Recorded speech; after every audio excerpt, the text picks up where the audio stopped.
राधे राधे दोस्तों। अनेक कहानियों में आपका स्वागत है। मैं संगीता आपके लिए बहुत सारी कहानियां लेकर आती हूँ। तो आज जो है इस कहानी का लास्ट पार्ट है। अगर कहानी अच्छी लगे तो प्लीज लाइक कीजिएगा। लास्ट की कहानी जानने के लिए सुनते हैं कि विनय मर जाएगा या फिर बच जाएगा। पिताजी और उसके परिवार के लोग उसकी बात सुनकर बड़े ही हैरान थे और उसके पिताजी ने उसे समझाते हुए कहा, अभी कुछ ही दिन रुक जाओ बेटा, तुम्हारे चाचा की देर भी नहीं हुई। अपने पिता की बात बीच में ही काटते हुए विनय ने कहा, नहीं पिताजी, मुझे जाना ही पड़ेगा, बहुत ज़रूरी इंटरव्यू है। और इतना बोलकर उसने अपना सामान वगैरह पैक करा और घर से रेलवे स्टेशन के लिए निकल गया। उसने सोचा, दिल्ली के लिए जो भी पहली ट्रेन मिलेगी ना, उसी में बैठकर मैं निकल जाऊंगा, तब देखता हूँ कौन मेरा क्या कर लेगा। कल रात वाली घटना भी विनय ने किसी को भी नहीं बताई थी। विनय स्टेशन पहुंचा तो पता चला कि दिल्ली के लिए जो पहली ट्रेन है वो रात 9 बजे की है। विनय सोच ही रहा था कि कोई बात नहीं, दिन भर में यहीं बैठा रहूंगा और रात में ट्रेन आते ही सीधा दिल्ली। विनय ने पूरा दिन स्टेशन की बेंच पर ही बैठे हुए निकाल दिया और जब रात के 9 बजते ही ट्रेन आई और विनय जाकर सीधा अपनी जगह पर बैठ गया। अभी ट्रेन थोड़ी दूर ही चली होगी, तभी विनय के पास एक समोसे बेचने वाला आया और उसने विनय से कहा, साहब ये लो, आपके 2 समोसे पैक कर दिए हैं, इसमें तीखी चटनी भी डाल दी है, ले जाओ, इसे अभी भी टाइम है, टाइम पर पहुंचा देना इन समोसों को। तो समोसे वाले की बात सुनकर अब विनय की हालत खराब हो चुकी थी।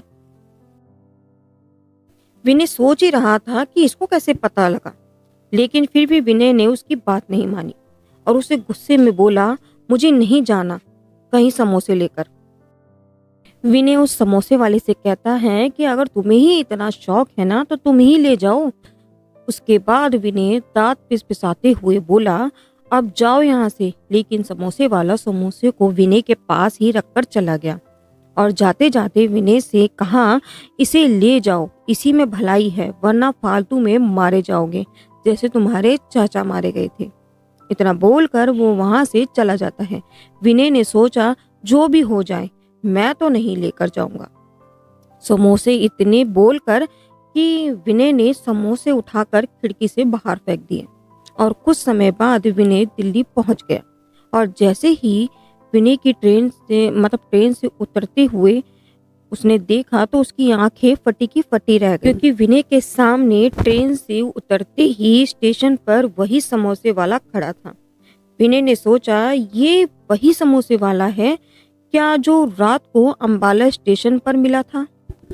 पर ये कैसे हो सकता है? विनय ये ही सब सोच ही रहा था, तभी वो समोसे वाला विनय के पास आया और विनय से बोला, साहब जी क्यों फालतू में बेवकूफ़ी कर रहे हो? मरने का बहुत शौक है तो क्या तुमको अभी भी समय है? जाओ समोसे दे आओ। एक दिन की गलती हो गई है तो कोई बात नहीं, माफी मांग लेना, बस जाओ, नहीं तो मरने के लिए तैयार रहना। उस समोसे वाले ने इतना ही बोला था, तभी किसी ने विनय को अपने हाथों से हिलाकर उठा दिया और विनय की आंखें खुली तो वो चौंक गया, क्योंकि वो अभी भी अंबाला स्टेशन पर था और वो बेंच पर ही बैठे बैठे सो गया था। यानी विनय ने ये एक भयानक सपना देखा था। विनय अभी भी स्टेशन पर ट्रेन का ही इंतजार कर रहा था। विनय ने एक राहत की सांस तो ली कि चलो वो तो एक सपना ही था, लेकिन विनय को जिसने उठाया था, विनय ने जैसे ही उसका चेहरा देखा तो वो फिर से चौंक गया। उसने देखा वही समोसे वाला उसके सामने खड़ा था जो उसे अभी सपने में दिखा था। उस समोसे वाले ने विनय से कहा, साहब जी समय हो गया है, जाओ समोसे दे आओ। इतना बोलकर उसने विनय के हाथ में समोसे पकड़ाते हुए कहा, अब साहब जी इसमें 2 समोसे और तीखी चटनी वाली चटनी भी है, अब देर मत करो, जाओ जाओ, वरना अंजाम ठीक नहीं होगा। समोसे वाला इतना बोलकर वहां से चला गया। लेकिन विनय अभी भी गुस्से में ही था। उसने कहा, चाहे कुछ भी हो जाए, अब मैं समोसे देने नहीं जाऊंगा। इतना बोलकर विनय ने घड़ी में टाइम देखा तो 9 बजने वाले थे। और देखते ही देखते विनय की दिल्ली वाली ट्रेन भी आ गई। विनय बड़ी खुशी से भागते हुए ट्रेन में जाकर तो चढ़ गया और अपनी सीट पर भी तुरंत जाकर वो बैठ गया और कहने लगा, चलो कम से कम अब तो ट्रेन आई, अब मैं नहीं रुकूंगा। यहाँ अब क्या कर लेगा कोई मेरा। विनय बहुत खुश था और मन ही मन सोच रहा था, अब दिल्ली जाकर वहीं रहूंगा और कुछ सालों के बाद आऊंगा जब सब शांत हो जाएगा। विनय ट्रेन में बैठे बैठे अपने ख्याली पका रहा था और थोड़ी देर बाद ट्रेन का हॉर्न बजा और ट्रेन चल पड़ी। लेकिन तभी विनय ने देखा कि ट्रेन की पूरी बोगी खाली है और उस बोगी में सिर्फ एक सीट पर एक लड़की और एक लड़का ही बैठे हैं और पूरी ट्रेन खाली है। विनय ने इस बारे में ज्यादा नहीं सोचा और कहा, मुझे क्या, मुझे तो दिल्ली जाना है, बस अब ट्रेन को चले बड़ी देर हो गई थी। और विनय खिड़की के बगल में ही बैठा हुआ था और खिड़की भी खुली थी। पर उसे क्या, उसे ऐसा लग रहा था ये जगह सब जानी पहचानी है। विनय ने थोड़ा ध्यान से देखा तो पता चला कि ट्रेन उसकी ही गांव के अंदर ही घूम रही थी। जैसे ही विनय को ये समझ में आया तो उसके तो होश ही उड़ना लाजमी ही थे, क्योंकि उस गांव में ना कोई रेल की पटरियां तो दूर की बात है, पर उस गांव में आज तक कभी अंदर बस भी नहीं गई थी और अब ट्रेन पूरे गांव के अंदर अंदर घूम रही थी।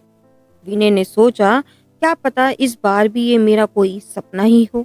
इसलिए विनय ने जोर जोर से अपने आप को नोचने लगा और थप्पड़ मारने लगा। और वो जो 2 लड़का और लड़की बैठे हुए थे वो उसकी तरफ जोर जोर से हंसने लगे। आखिरकार फिर विनय को वापस गांव जाना ही पड़ा और उन्हें वो समोसे देकर आने ही पड़े। तो फ्रेंड्स, विनय का तो ये हाल है कि अब उसे ही समोसे देके आने हैं, क्योंकि जो आत्माएं, जो वो 2 एक लड़का और एक लड़की बैठे हुए थे, वो जोर जोर से हंस रहे थे और वो कह रहे थे कि तू कहीं नहीं जा सकता, अब तुझे ही हमारे लिए समोसे लेकर आने हैं। और जैसा गांव में तांडव चल रहा था वो वैसे ही चलता रहेगा। अगर कहानी अच्छी लगी हो तो प्लीज लाइक कीजिएगा, कमेंट में मुझे बताइए कहानी आपको कैसी लगी। राधे राधे दोस्तों।